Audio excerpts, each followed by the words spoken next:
What is going on, wonderful people? Welcome back to the channel. I know you probably haven't seen me in front of the camera for a while now. I've been focusing more on my health earlier this year to get back together. I'm down 50 pounds so far and we're gonna keep working, but that's not what the video is about today. I just wanted to share that little piece of news with y'all. Last year, I bought a new piece for my Mamiya RZ67 Pro 2, and it's the RZ67 AE Prism Finder. Okay, so full disclosure, one of the biggest reasons why I wasn't really using my RZ67 because with the waist level viewfinder, there's not an actual light meter, but this does have one in fact. So now I kind of get to view the light meter and take photos similar to my Nikon F3 and my Nikon F5. So we're gonna take some photos using this today, using some Tri-X 400. We're shooting with Hetzel again. So I was combing through YouTube and looking for various guides on this thing and I didn't really find much of anything. So I'm hoping this video can help folks if they decide to purchase one for their RZ67 Pro 2. First big thing is switching the shutter dial on the actual Mamiya camera to the AFE mode. Otherwise, this bad boy won't work at all. So you have to switch it to AFE mode in order for it to actually work. So I like to go manual when I'm shooting with this thing, the first time actually using it, but I'm a manual person. My Nikon F3 is a testament to that, but you have to control the dial from the top of the Prism Finder. I have the ISO selected on the actual RZ in the back here, and it's Tri-X 400, so 400 ISO. So from this point, I'm going to set my aperture on my lens here, and then I'm gonna look through the viewfinder here and see what I can get and adjust from there. So I'll have you kind of stand, yeah, right there, this is fine. I also like, y'all, there's a little switch. You can open and close the viewfinder too, which is pretty cool. Simple stuff, but it's fine.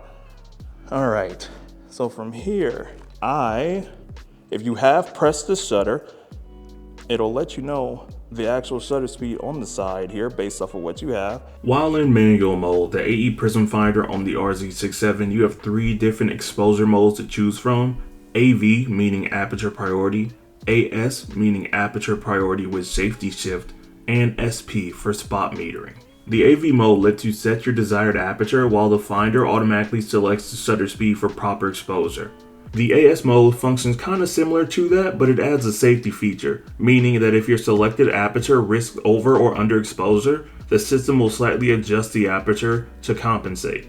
And finally, SP mode enables spot metering for precise exposure readings from the small area of the frame, ideal for high contrast situations or when you're metering for specific tones in portraiture.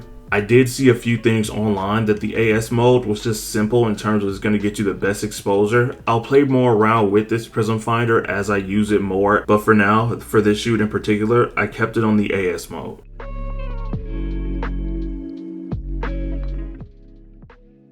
Up 60 should be fine, right? Yep, perfect.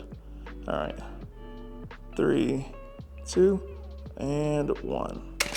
Lovely. All right. Now the thing is, I wonder if I can actually put the camera in here to see. Come here, we're gonna try something. So I did in fact fail on trying to capture the inside of my Prism viewfinder to give you guys an indication of some of the bells and whistles for lights that pop up on here. But on the right side, which is what I'm using in manual mode for the 0 mode metering, in this scenario, how you know that your photo is properly exposed is that there will be a green circle that is lit up. So above the circle, there's going to be an arrow and a plus sign. When that plus sign lights up as red, it means that the photo is overexposed. When the arrow above the circle lights up orange, it means that it's still overexposed, just not as much as it was the first time with the red plus sign. If that arrow underneath the circle lights up orange, that means that it's underexposed. If the minus sign underneath that arrow lights up red, that means that it's really underexposed. Again, how you know that it's properly exposed is that the circle in the middle of those 2 arrows is going to be green once you have pressed the shutter before you fully take the photo.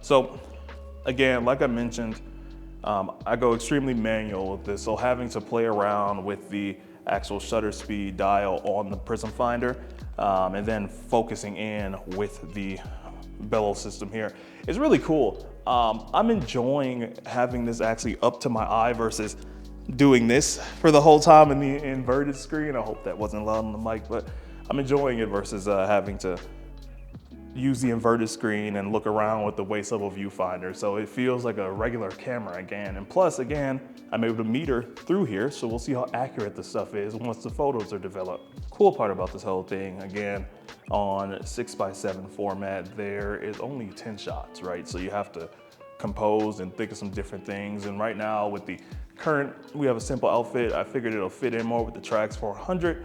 Just because it's grainy, it's contrasty, and I think it'll set a certain mood with just the jeans and the t-shirt that Hetzel's wearing. And then outside of that, you have to just be real methodical and intentional is the word. You have to be extremely intentional with the type of shots that you're trying to do when you only have 10 frames. Okay.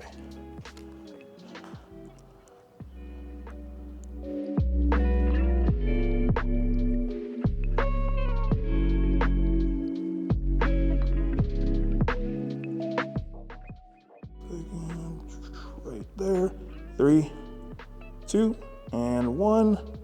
Have both of your hands on your lap for this next one. Trying to get the light socket out of there. There we go, that's fine. 2, and 1. Okay. 8 more left to go. Try one when you're facing forward completely. 2, and 1. I'm gonna scale like that, come in for a closer shot here. Perfect, 3, 2, and 1. I got one more. Try, if you're off of the stool, and then maybe just kind of like, you're say leaning, say one side. Yeah.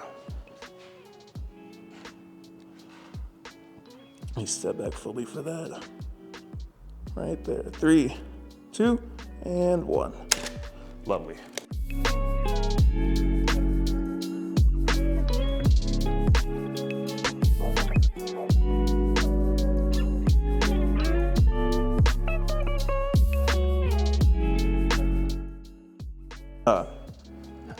I'm actually okay with, let's try no hands real quick. Just face directly towards me for this first one here. 3, 2, and 1. Okay, then now you can kind of, if you want to, just turn just a little bit upper body. That hand just kind of place a little bit in the, let's try that.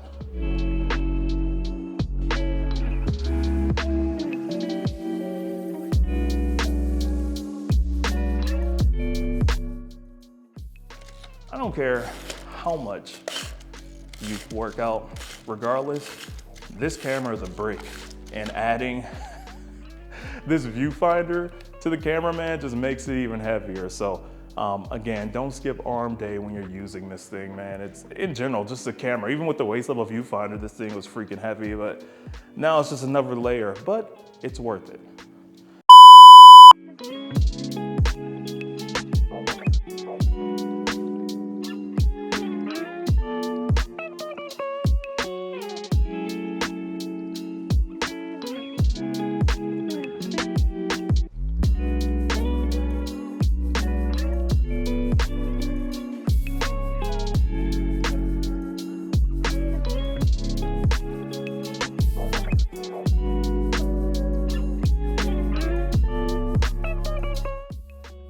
Maybe even in this scenario, put like both hands on.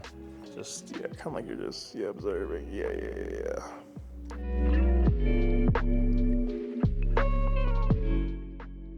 No, that's fine. I like the behind the back one there too. I'm gonna get a close up and then a full body, vice versa. Full body, then close up.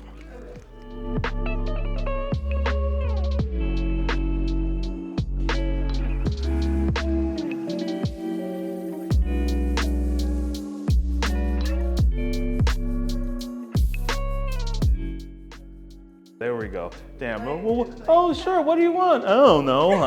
I sophisticated, fine. I like that one. I think that's cool. Yeah, it's perfect for this. 3. Can you bring your body like forward just a little bit? Like, yeah.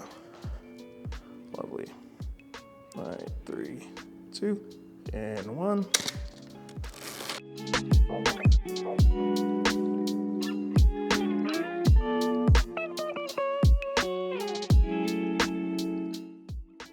As always, guys, thank you so much for watching.